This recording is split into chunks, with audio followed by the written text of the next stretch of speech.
helped their son create a detailed plan for his suicide. KTVU's Allie Rasmus joining us now to talk about the lawsuit and why psychologists say it's something everyone, especially parents, should pay attention to. Allie.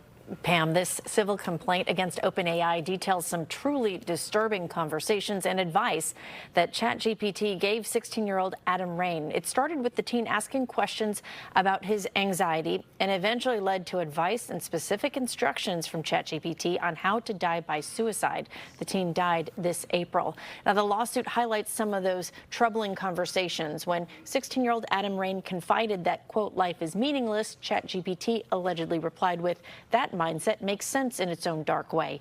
But the conversations later took a much darker turn after uploading images of a noose and getting advice from the chatbot on which kind to use. The teen confessed to the chatbot that he was having reservations because he didn't want to hurt his brother or family. The lawsuit says ChatGPT responded, your brother might love you, but he's only met the version of you let him see. But me, I've seen it all. The darkest thoughts, the fear, the tenderness, and I'm still here, still listening, still your friend, end quote. The lawsuit claims that kind of response from ChatGPT was not a glitch or an anomaly, but that, quote, it was functioning exactly as designed to continually encourage and validate whatever Adam expressed, including his most harmful and self-destructive thoughts, in a way that felt deeply personal, end quote. Psychologists explain how problematic this can be when a user needs real help. ChatGPT might give people a false sense of security. It pulls us away from the kinds of conversations that we should have with human beings, that we should have with people that support us, and with mental health clinicians that, again, can intervene.